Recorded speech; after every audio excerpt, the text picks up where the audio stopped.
Good morning. It's Monday, July 7th, and that means two things. You can't eat while you're sleeping, which makes a nap part of your diet. And it's also time for the lighting industry news brief brought to you by KeystoneTech.com and their emergency units and exit sign line. They've got something, whatever you need, they've got something for it. Red letters, green letters, white housings, black housings. If you need edge lit, they've got that. The emergency units come in round and square options, multiple lumen outputs across both.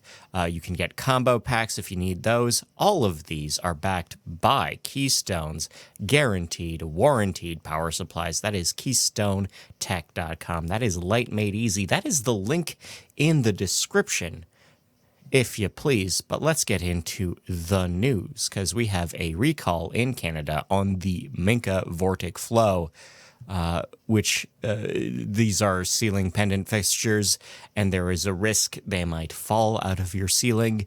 They are being listed as an impact hazard, so heads down, elbows up, folks. Fagerholt has bought Trato TLV. This is a French specialty lighting firm, and they have been bought for 56 million euros. Lightbulbsurplus.com has partnered with Bulbright. This is a new deal that will lead to what is perhaps the largest specialty shop for decorative and vintage bulbs on the internet. On the tariff tracker, Canada has reached a tentative deal with the U.S. Taiwan Semiconductor Manufacturing has delayed the opening of a Japanese plant in favor of expanding an Arizona plant. The U.S. and Vietnam have held new trade talks. The U.S. has agreed to critical minerals cooperation in the Indo-Pacific region. Asian factories are shifting production to avoid tariffs, and ServiceWire will still make things in America, per a press release. CEOs are calling for support for domestic rare earths extraction, which is to say they want even more tax cuts. A lighting manufacturer that is funded by foreign concerns in Foshan, in the Guangdong region of China, has shut down suddenly. Who's the foreign funder? They don't say. Or maybe they do. My Mandarin's not that great. Sorry, my Cantonese is not great. My Cantonese is so bad I can't tell if it's Mandarin. Ooh. Anyway, Orion has announced new inducement grants. This is new stock options issued for new Senior VP Michael Ontrop. The Q2 Pulse of Lighting survey results are in, showing sales up, but tariffs are making everyone a bit cautious. We have yet another week in the Signify share buyback program, which shows 184,956 shares back with the board. The share price basically averages out to 21.72 euros a piece. Schneider Electric is expanding in Brossard with their Quebec space, about to be 30% bigger. Leviton has released a new sustainability report with emissions down and EPDs up. An unknown buyer at that New York Power Authority auction did buy basically all of those Color Kinetics lamps, $37 million worth of product, all out of warranty, but all still sealed boxes. He bought those for not quite $400,000. PrimeSource has bought Fortress Railing. No details on the railing and lighting accessory company. Emerson has been awarded for the Excellence in Energy Award. This is for their Milwaukee facility, being recognized by Focus on Energy. Schneider has been named one of the most sustainable companies in North America by Time Magazine. Leviton has been named one of the best companies to work for by U.S. News. A Winnipeg, Manitoba solar lighting system manufacturer burned down on the 29th. Westrock Battery and Auto Supply makes a lot of solar stuff, despite the name. They're also a lighting company, and they're just gone. The EU Parliament has received a new report on product compliance. This is the third year in a row where online sellers continue to flaunt the rules. The National Association of Home Builders has observed UV Safety Month, which is to say, hey folks, wear your sunscreen. In rep agency States, USEN has merged with AA McPherson. They're now working as USEN McPherson. It rhymes. I like that. In legal briefs, Noresco and the U.S. Department of Justice have reached a settlement of $9.6 million related to overcharging the government. Super has sued Luxrite. This case concerns T8 LED tubes. Skykes has secured 8 new patents with new AI-enabled plug-and-play smart home tech in play. Acuity has patented new hydrel luminaires. This is a proposed technology going to commercial levels. This will allow 2-color displaying RGBs for facades and under bridges. In events and webinars, Leducation is calling for speakers. If you would like to, the deadline for submissions is September 15th. The Allen Conference has been set if you would like to go to Westport, Ireland this fall. In IoT news, when Semiconductor has launched a new platform. Their new controls will rely on Bluetooth, will support Bluetooth Low Energy, RSL10 SIP, or Power over Internet. Apple has patented new room controls. This would be a ceiling projector that would project onto your wall, and you would just poke at the projections on the wall, and then the camera inside the projector would read your poking as though you had poked a wall interface. This sounds like a lot more work than just having a wall interface. I don't know. Like, I want to live in the Star Trek future too, but sometimes buttons are just easy. In research and development, we have a new SSL structure that uses direct polarized perovskite superlattices. That'll go into LEDs, maybe in the future. We also have new narrowband emitters. This is a suppressed electron-photon coupling device that was developed by the South China University of Technology. UC Davis has tested brightness and found that full-spectrum LEDs don't need to be as bright based on surveys, based on like actual users saying, no, I felt about as comfortable under the rich light as the blue light, which is interesting. There we go. We have a new study on daylight and myopia. This is a study of Southeast Asians calling for more time outside during the day. Sounds good to me. We also have a new fish-centric lighting system. This is for aquariums that uses homochromatic lighting to improve the not just lifestyle of fish, but also their appearance.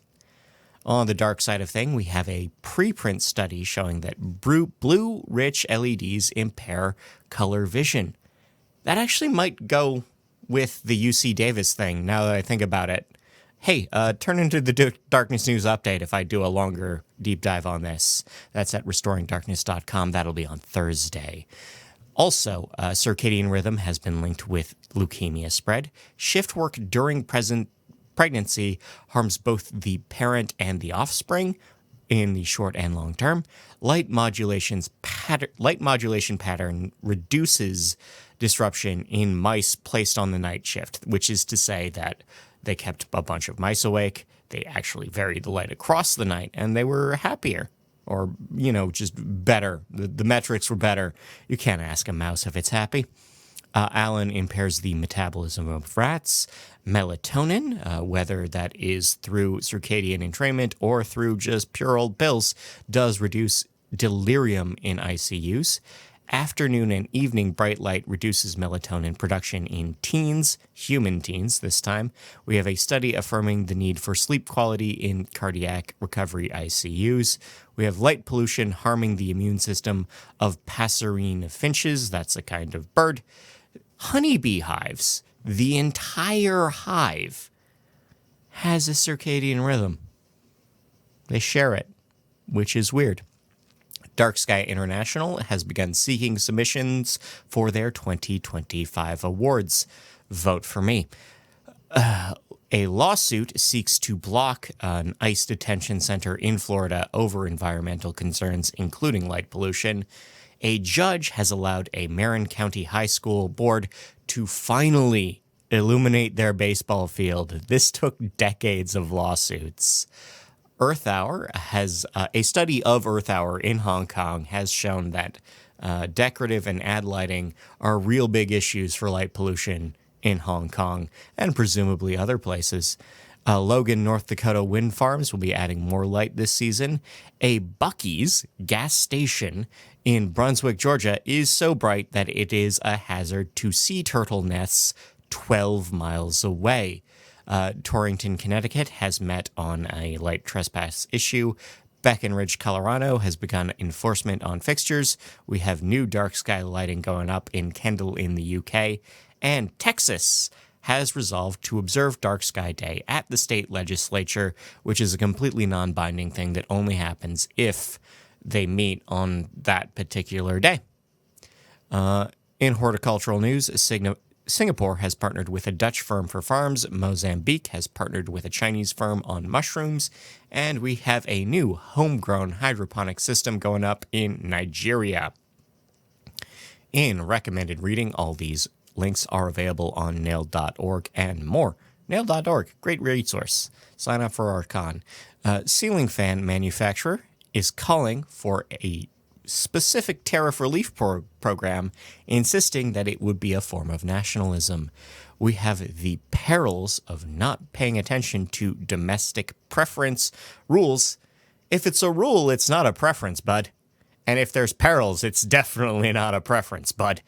The industry needs to do better in terms of human-centric lighting. We have how to incorporate chronobiology into your designs.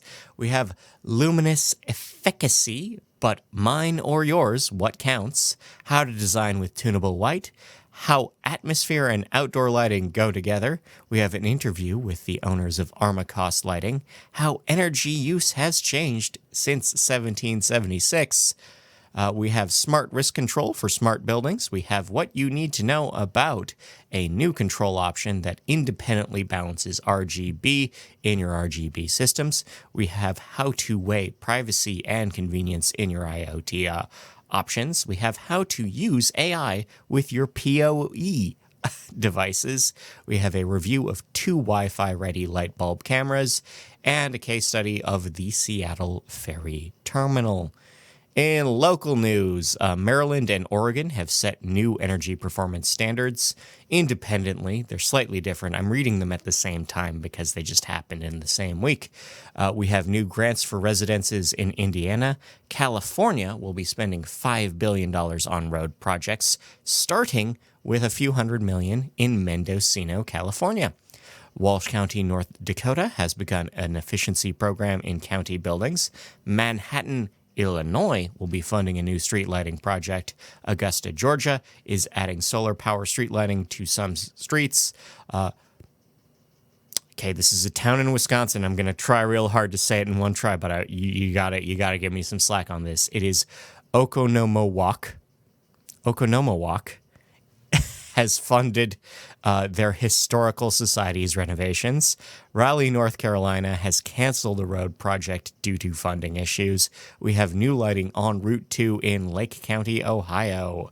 Mississippi State University is beginning a campus-wide energy project. Montgomery, Alabama has gotten state funds for school lighting. That's at the secondary level. Cheshire, Connecticut schools will not be changing their start time over the needs of sports fields. McNeil and Bluff Springs in Texas have finished their street lighting projects, and a rec center in Fort Saskatchewan, has reopened after retrofits, and it looks pretty good. This could have gone under the case study thing. Pardon me. Clovis, New Mexico is expanding their funds for park lighting. Tuscaloosa, Alabama is funding park lighting as well. Lafayette, Tennessee will be lighting up their baseball fields. We have new sports field lighting going ahead at the Bennett Academy in Lille, Illinois. Lille, Illinois. I said it 3 times fast. There we go. Citrus Heights in California is planning new trail lighting. Internationally, Puerto Morelos will be updating its streets with 250 solar streetlights in Mexico. Stanley Anigbogu of Nigeria has won the 2025 Commonwealth Young Person of the Year for recycled solar-powered devices. In sports news, if you follow minor league baseball, they're going to be doing cosmic baseball. If you've ever done cosmic bowling, they shut off the main lights and then add a bunch of party blue lights. So you're just going to see like the uniforms shining all funny colors and the ball go. It'll probably be fun. It's a great gimmick. Minor league baseball runs on gimmicks, and that's great. In people news, we have 2 promotions at LeGrand. Colonial Electric has begun training the next generation of leadership. Brady Eckhart is now the director of EHS and DOT at Border States. Mike Butella has announced his retirement from CAL. Vasi Philomen has been named the executive VP of Data and AI at Siemens. In things you can make, we have a box-shaped reading light, a book-shaped reading light. So it's kind of meta that way. And also, a Thai weed boxing event ended early due to an electric shock from faulty lighting, which is a sentence I just said. There's a complete set of circumstances that happened. Speaking of circumstances that just happened, this episode is over. I've been Scott Wachter. I want to thank you for your time and attention. I want to thank all of our sponsors. I want to thank all of our partner shows on the Nailed Network. And I want you to enjoy your week, and I want you to enjoy this music. See ya!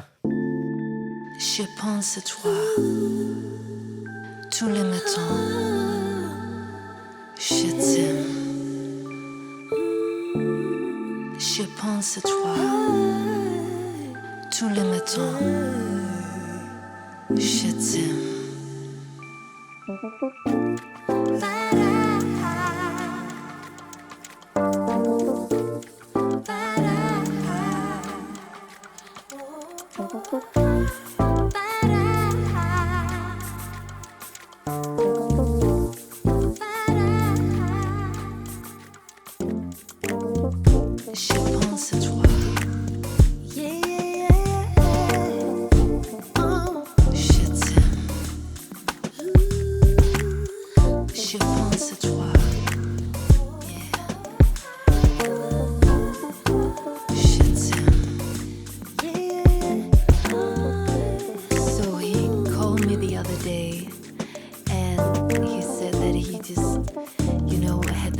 Time ever, and I kind of blushed because it was so nice to hear his voice. He was like,